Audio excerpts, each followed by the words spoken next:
Welcome to Philanthropy SA. This is a podcast about and for the philanthropic community in San Antonio and South Texas. We introduce organizations and people who are making an impact in the community. Beneficent Financial is proud to sponsor this podcast, and it is our hope that you enjoy this conversation about the impact we can have. The goal is to edify and inspire. Now please join our host, Dan Rebman. Welcome to Philanthropy SA. I'm your host, Dan Rebman, and very pleased to be joined today by David Rogers. He's the CEO of the H.E. Butt Foundation. And thanks for being here. Really appreciate it. My pleasure. It was great to get your call. Thank you. And so we're going to hear a lot about the foundation and all the great stuff that you do and the awesome history behind it, because I think that's all very interesting and compelling and stuff that people kind of maybe take for granted a little bit. But before we do that, I always like to ask, what brought you to South Texas? Or I guess you've been here the whole time, or, how'd you get here? Well, there's a long answer and a short answer. The short answer is I married the boss's daughter. Well, there you go. So Howard Butt's daughter, Deborah, is my wife. So obviously working for the H.E. Butt Foundation. But the longer story is I'm originally from Mississippi. A fraternity brother of mine from Ole Miss moved to Austin during one of the real estate booms in Austin, and he said, "You got to come." I did. Couldn't get dates, so his girlfriend helped me find a date, and that was Deborah. And so we dated for a while. I did a little real estate for a couple of years, Chamber of Commerce work in Austin with the Austin Chamber of Commerce. Deborah and I got married. Went back and got an MBA at UT. Deborah's dad started working on us to come work for the foundation, and that's what happened. And now you're here. And now we're here. So that would require a move from Austin to San Antonio. Absolutely. And I'm not going to ask for any opinions on Austin or San Antonio or preferences or any of that. We love San Antonio, for sure. And so you came here, and then what was it that got you involved in the philanthropic side of things? What is it that got you doing that? And, you were in real estate, you were doing that kind of thing. I'm always interested in what draws somebody, away from that realm into a realm that isn't always as glamorous or as highly compensated or that type of thing. Well, it's a family story. As I said, my father-in-law, Howard Butt, was looking for someone else to carry on the work of the foundation. His two sons worked with Deborah's uncle, Charles, in the grocery company. And, there's a lot of good reasons why not to go to work for your father-in-law. And we worked through those in the early years.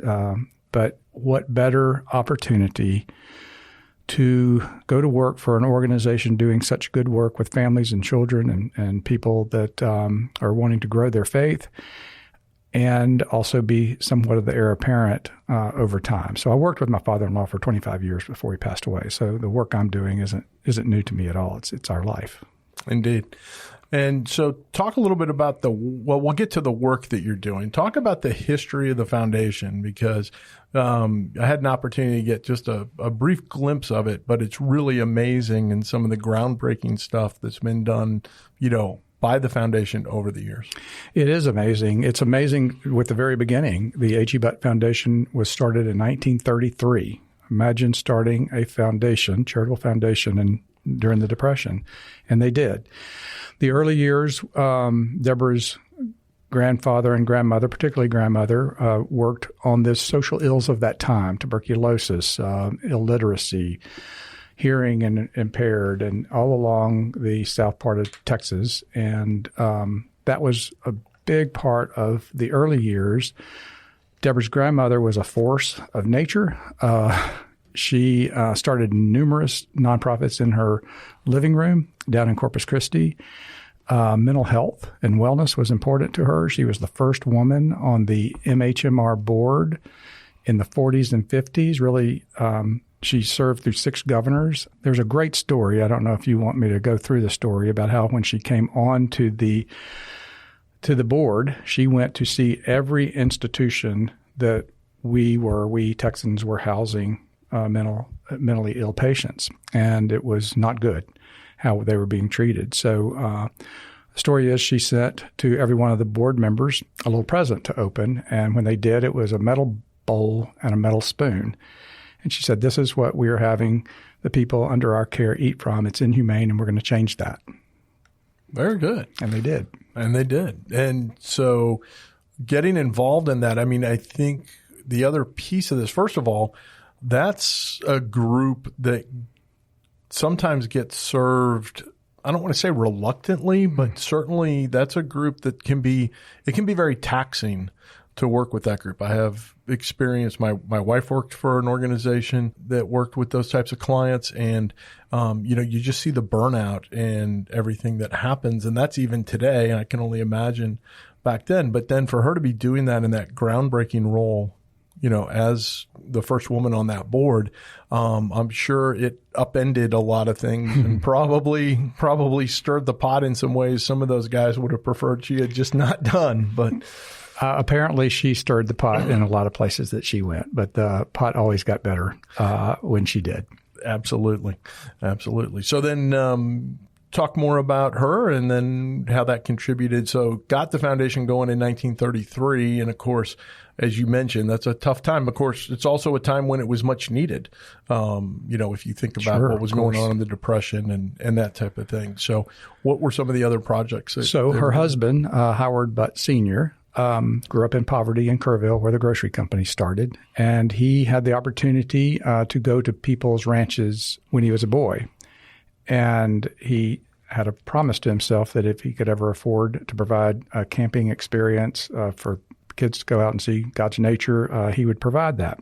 Well, in the 1950s, they found this property on the headwaters of the Frio River, and that is our 2,000 acres that we have, and they started developing camps for kids that couldn't afford to go to a camp through church groups, inner-city youth development programs.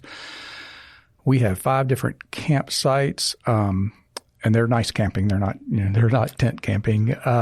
And we will have probably this year, 15,000 people use our camps free of charge through the year, and we have estimated we're well over 1 million people since they bought the property that have come to see God's creation, do their own program on that beautiful piece of property. It is a beautiful piece of property. I've been on the property. My kids have had the opportunity to be at events out there, and I didn't get to stay. I had to just drop them off and pick them up. But it is absolutely a beautiful property out there in Kerr County.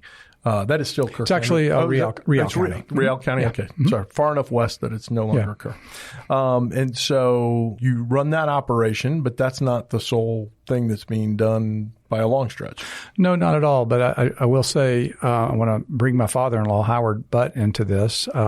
He, of course, was working in the grocery company for numerous years, but at the same time, he was traveling around with Billy Graham doing revivals really all around the world. And he had 2 father figures, his father, who was running the grocery company, and Billy Graham. And he had a real crisis, mental health breakdown. And during those years in the 40s and 50s, in the Southern Baptist circles, as Howard would say, having a psychiatrist in Hollywood is a badge of honor, not so much in Southern Baptist circles. So he got shunned from that as he was working through his mental health issues. But his mother built Laity Lodge out on that property to be a tool in his hands to do his ministry. Laity is the people of God. So here's this beautiful place that holds about 70 people, and we have retreats. I mean, that was in 1961 it opened, and we've been running that on that property where the camps are. And it really, truly, it is the cornerstone of the work out there. Since that time, a few years later, we started Laity Lodge Youth Camp, and then about 10 years ago, we started a family camp, all on that property. Yeah, and when I think Laity Lodge, I'm remembering those commercials that used to be, the high calling of our daily work. Right. And those were I found those to be tremendously inspirational. And everything. But Laity Lodge goes far beyond that in terms of getting that message out. But that message was not just delivered here in South Texas in the local community. Those went nationwide, correct? Those went nationwide, yes. They, I can't remember I think 3,000 radio stations at one time were playing them. And he had over 1,000 little 1-minute spots that we still have, and you can go on our website and you can find them fairly easily. The High Calling, and but go through the H.E. Butt Foundation website. Yeah, and faith has always been an integral component to the foundation and what you do, but that you talk about, sometimes faith leading versus faith friendly. Faith friendly, yeah. So talk about, as you're looking at programs and that kind of thing, how those components fit in. Sure. So as we knew in 2012, 13, that Deborah's parents were at the end of their life, they also told us they were going to be giving us a large part of their wealth to the foundation, and we better be thinking about doing other things beyond what we're doing out, what we call in the canyon. And that was a growing time. Again, I've been working with it's not new to us. I was working with Howard for numerous years. And what Deborah and I decided to do is, obviously, a family foundation, use the past as a guiding post. In fact, there's a family saying is use the past as a guiding post, but not a hitching post. So we hitched up to that and looked through what are the threads that have gone through each of the generations. And obviously, mental health and wellness is one of them. The other is serving the least of these. That's kind of the social ills that Deborah's grandmother particularly paid a lot of attention to. So, and where is our sphere of influence? Well, the church and the community of San Antonio. I mean, we are not part of HEB, but, we hold on to their coattails. We all have a good, trusted reputation. And so we're a trusted organization. So how do we capitalize on that here in San Antonio? So that's what we did. That's kind of work we did. Well, what will that look like? Being an operating foundation and not a grant-making foundation, we start our own programs. We don't ask for a request and then fulfill those. So the first thing we wanted to do is, okay, how can we come into San Antonio, come alongside of organizations that are already doing really good work with families and children, particularly those that are on the margins, and help their leaders be more effective and more efficient and more cooperative among each other. And we started a capacity building program, having the top 2 leaders of each of those organizations that we chose and have them work together for about 1.5 years and give them the tools they need to help them go to the next level of their leadership, the next level of their fundraising, whatever it might be. And we've been doing that for 5 years. So over 30 organizations have been part of this program. And we feel like we've, reached 60 nonprofit leaders, and I believe they're strong at what they're doing. So that was one path to the work that kind of came before us. The other is in mental health and wellness. I think you and I talked the other day about the church, and the church does not do that great of a job with mental health issues in their congregations. It's not the casserole illness. If a kid breaks his arm, everybody comes and takes care of that family with casseroles. If that child has bipolar, the church doesn't do too well with that. But they should, because most people go to their clergy first. So we started a 501c3 a couple of years ago called the Congregational Collective. And I'm telling you, this program, it's not a program. It is actually a cultural change for the church. The church needs to know if they're going to be a part of the H.E. Butt Foundation's Congregational Collective, it's a cultural change for their church. And they have to have a certain number of people that are going to commit time to this. We will help pay for it. But both training and different positions that are not full-time positions, but positions that are kind of required to get a church to change their culture and how they deal with mental health and wellness. I think it's a program that's going to change the way San Antonio churches function together. And that'll be huge. The opportunities for churches to make a difference, because to your point, the church is one of the first places where people are going to say, hey, because it's usually can you be praying for us? Here's what we're going through kind of thing. And it stops there. Right. And so, but to be able to say, well, we're going to pray for you, but here are some resources that are available to help in a way, and do that in a way that doesn't, because sometimes within the church community, people will look at a mental health issue as a crisis of faith rather than a health issue. That's exactly right. And why I think it can change the way churches work together is we generally have cohorts of 8 or 9 churches that are committing to a year of working together. We do some of the training. We use training programs. Some are one secular, 2 are more faith-driven trainings to help people not be counselors, but know how to navigate through certain issues. And of course, we have relationships with counselors to help them get the kind of help that they might need if that's the case for their family. But these churches are together for hours and hours on weekends, and they are now sharing resources. Oh, you don't have this resource in your church, but you have this person that you need that resource. Come on up and see us. And so it's very, we have every denomination. We have it's very ecumenical. It's very ecumenical. And also on every side, every part of the community, East Side, West Side, Catholic Church, Hispanic Church, African-American, predominantly African-American churches. And so it's really cool. Yeah, that sounds like an awesome program, and I'm glad that that's out there. If there's a church or someone in a church who's like, wow, I would love for my church to get involved in that, how should they reach out? They should go to thecongregationalcollective.org. And there's a way to kind of begin that process. Okay. I think a lot of times we learn that churches want to be involved, and then we're beginning to say, well, I don't want to be that involved, but I certainly want to be able to be a better resource for our congregation. So we have a couple of different ways in which the depth of their involvement. So that's what I would do. Congregationalcollective.org. On that note, we're going to take a brief time out and hear from our sponsor, and we'll be right back.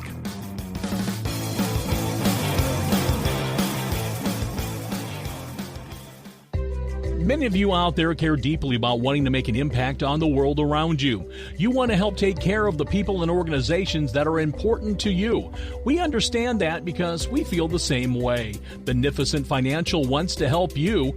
Our mission is to help people like you with professional, individualized financial advice achieve their objectives. Whether your financial legacy will stay within your family or benefit the community at large, we are able to help. Call Beneficent Financial today at 210-999-5511. In addition to traditional wealth management, we offer philanthropic services such as direct donations of required minimum distributions, donor-advised funds, and foundations. Call 210-999-5511 or go online to beneficentfinancial.net. Let us help you do well so you can do good. Securities offered through Momentum Independent Network, member SIPC/FINRA.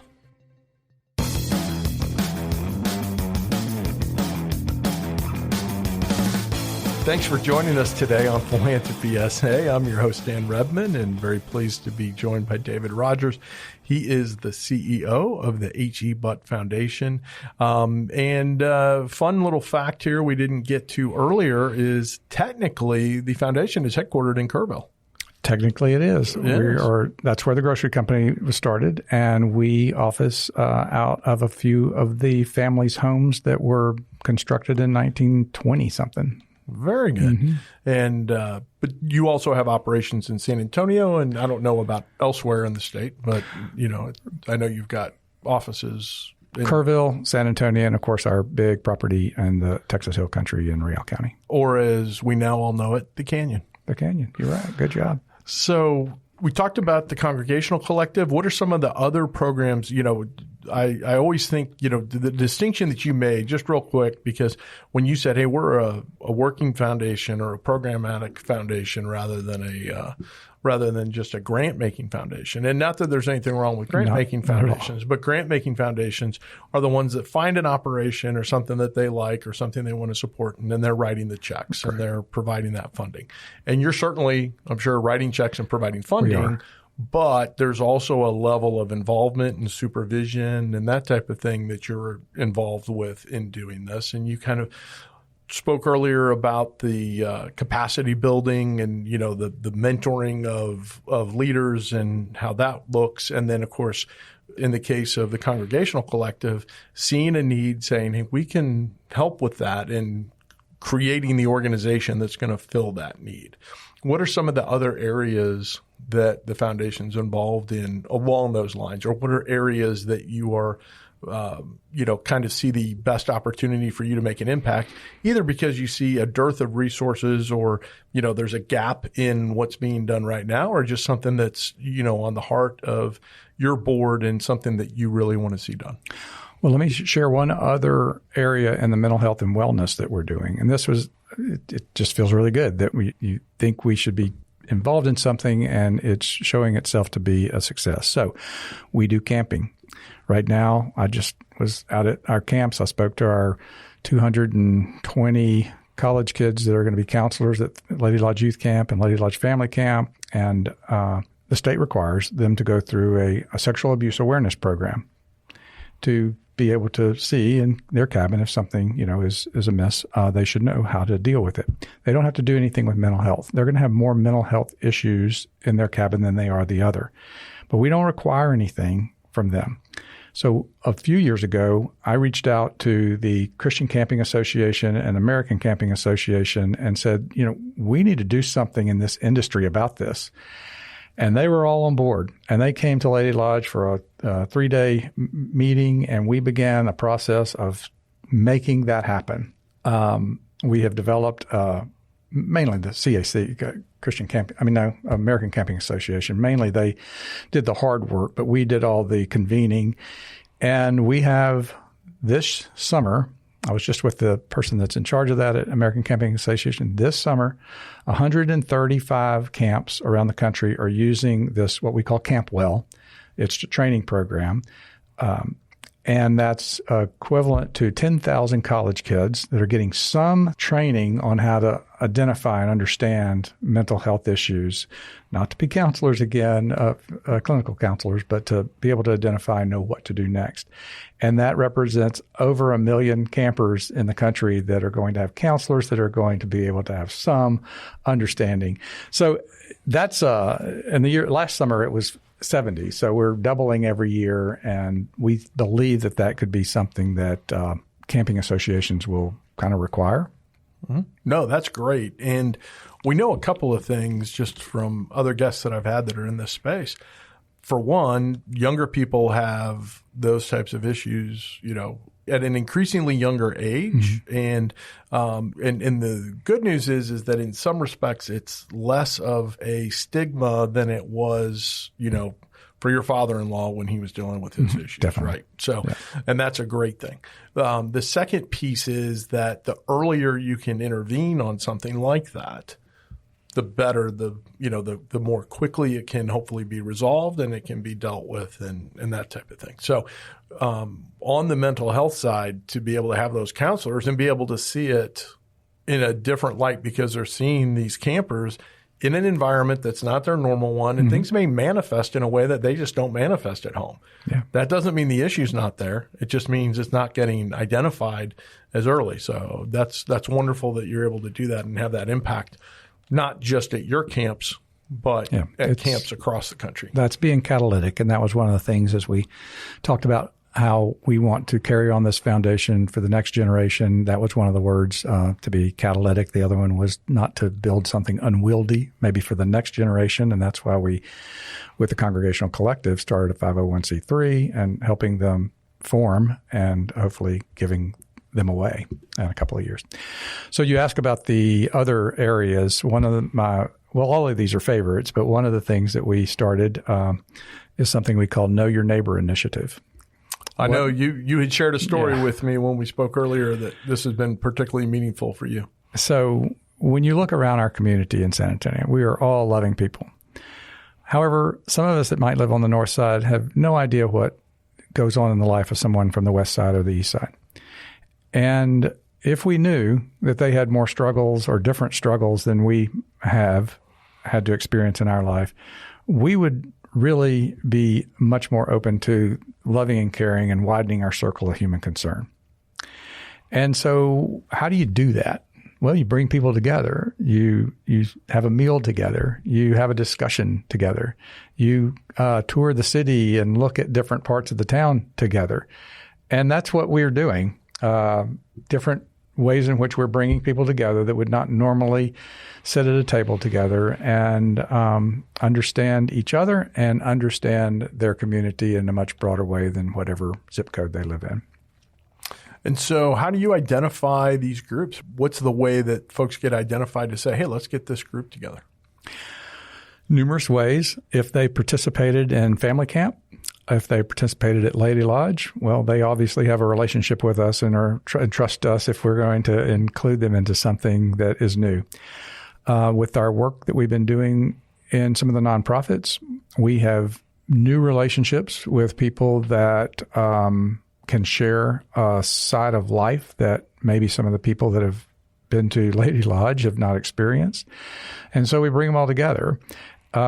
There's also a way in which they can hear about, and as they participate in some of the work that we're doing, they see that it's rich work and they raise their hand and say, how can I be more involved in what you're doing at the H.E. Butt Foundation? And that's one of the ways in which we can engage them. That's awesome. So I am curious about, as a foundation, in terms of, there's an issue going on right now where, and I know that you're aware of it because you had convened some nonprofit leaders and talked about this, but there's a lot of concerns in the current environment that funding is going to go away or has already gone away. I was just in a meeting earlier this week with a board where some of the local nonprofits have had to cut staff and had to make some decisions they certainly did not want to make because of concerns about funding that they were anticipating getting that are not now coming in. And I was just curious the extent to which you're seeing that or the concerns and what people can do to help in that space. It's a tough one. And as you said, I have met with some of our nonprofit leaders face to face and hearing their struggles, and you've just mentioned several of them. It's real. It's hard for philanthropy to fill all that gap. Some of us have gotten together and talked about how would we do that. How we were looking at it because of our relationship with the leaders is we were looking at more of their soul care. This is hard on them. What do they need that's individualistic that we can provide them? And sometimes it's, I need help doing scenario planning. How long will I not have funding? All these things. I just need funds to help just make it through the next quarter. And then we think something. So, and those are hard decisions, you know. And then there's been a couple that have said, maybe this is our opportunity to come together with another organization. That's unusual, but they're talking about it and maybe merging or things like that. Now, I'm not saying that's happening, but they're talking about it and realizing that that's, just like with COVID, we all had to adjust. We all had to figure it out, and we just did the best we could. And so we're there with them. The other philanthropic entities are in there with them. And there's not an easy solution that fits everybody. There is not. And I've been doing the podcast long enough now and have had enough episodes that when I bring up the topic of, organizations with substantial overlap in terms of services that they provide, clients they serve, that type of thing, and talk about the things that in the for-profit world come kind of naturally, where we talk about, whether it's a merger or a roll-up or those types of things for the purposes of efficiency and synergy and those types of things. That just seems to be a third rail in the nonprofit world. And sometimes, there's things like founder syndrome. There's all kinds of things that, prevent that from happening. And I get all those. But I do think that times like this may demand a more open view of those types of solutions than would have been a while ago. I just want to make clear I'm speaking for myself here. David may or may not agree with me, but I'm just saying that this is a topic we'll be addressing in future. I just had a lunch with a gentleman today, and we were talking about that at length. And I hope you'll be hearing about that in a future podcast. So we'll be learning more and more as each few months go by. Absolutely. So I always like to ask, what's a question I didn't ask, or what's something maybe is going back to the story, part of the story of the foundation that you wanted to tell and didn't get that opportunity? Well, I wanted to share a little bit more about the Know Your Neighbor initiative, and because it could just be mushy, oh, great, you sit around a table and you talk to each other. Well, you'd be amazed at what can happen around the table and how it can change hearts and minds. So I shared a couple with you the other day, but I'm going to share just the one that I had. We call it a shared table. The topic happened to be housing.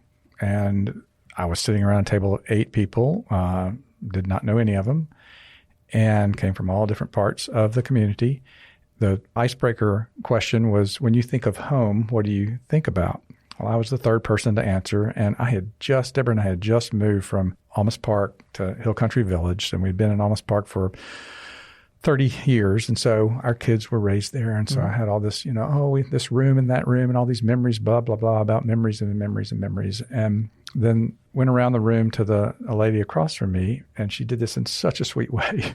She said, David, in those 31 years that you've lived in that house, I've lived in at least 20, and it was always stressful for me because none of them were home. They were houses, and I didn't know when I would be leaving it to go to another one. Well, now there's a different perspective. Again, she said that in such a sweet way. And we've had lunch together and gotten to know one another. I've gotten to know her full story. And it's a tragic story. She's well-educated and just had things that happened to her life that didn't happen to mine. Yeah.